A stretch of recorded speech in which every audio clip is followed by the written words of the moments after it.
মোৰ স্বামী হয় 18 তাৰিখৰ দিনাখনি কৰ্মসূত্ৰে কেৰেলালৈ ওলাই গৈছিলে।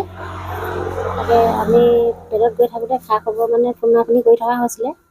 তাৰপিছত যেতিয়া কি ষ্টেচন ইউৰেট নেকি ষ্টেচনতে মানে নামিলে তেওঁ কিবা নিজে কিবা ক'ব নোৱাৰা নিচিনা হৈ গৈ পিনি নামিছে নে কিয়ে নাজানো। তাৰপাছত কথা বতৰাবোৰ বৰ খেলি মেলি পালোঁ। থানাত জনাইছোঁ আৰু আপোনালোকৰ চেনেলৰ জৰিয়তে যেনে ক'ব পাৰোঁ যেন তাৰে আহ্বান কৰিছোঁ। আমাৰ প্ৰদীপ বৰপাত্ৰগোহাঁই যোৱা 18 তাৰিখে তামিলনাডুৰ ত্ৰিপুৰ প্লেটফৰ্মত অকস্মাতে নামি যোৱাত তেখেতৰ সন্ধানহীন হৈ আছে।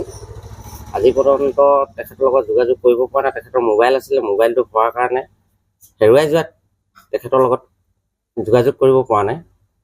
যিহেতু তেখেতৰ লগত দুজন গৈছিলে, তেখেতলোকে গৈতো পাইছেগৈ কৰ্মস্থলী।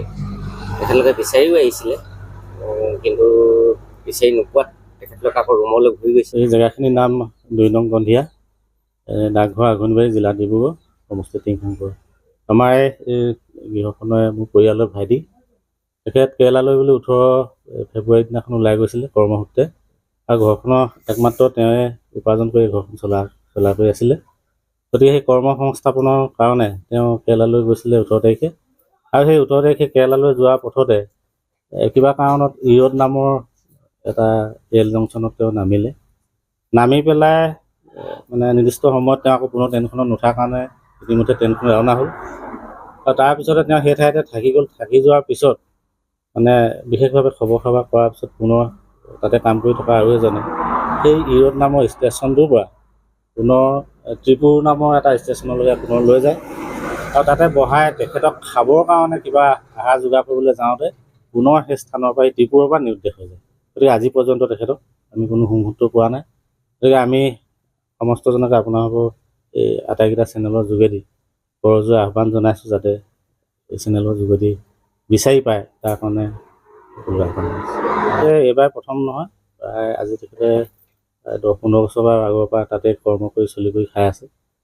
এইবাৰ কিন্তু তেখেতে সেই মাঘৰ বিহুৰ আগতে অহাৰ পিছত পুনৰ তেখেতৰ লগত আৰু দুজন লৈ গৈছিলে, কিন্তু সেই দুজনে গৈ নিৰ্দিষ্ট স্থান পালেগৈ, যিজনে লৈ গৈছিলে তেওঁ ৰাস্তাতে নিৰুদ্দেশ হৈছে। তেখেতৰ লগত আমি 18 তাৰিখৰ দিনাখন যিদিনাখনে নিৰ্দিষ্ট হৈছে, তাৰ পিছদিনাখন সেই ত্ৰিপুৰৰ পৰা যিজন আনিবলৈ গৈছিলে তেওঁ পোৱাৰ আগতেই 21 তাৰিখে সেই স্থান পাইছিলেগৈ।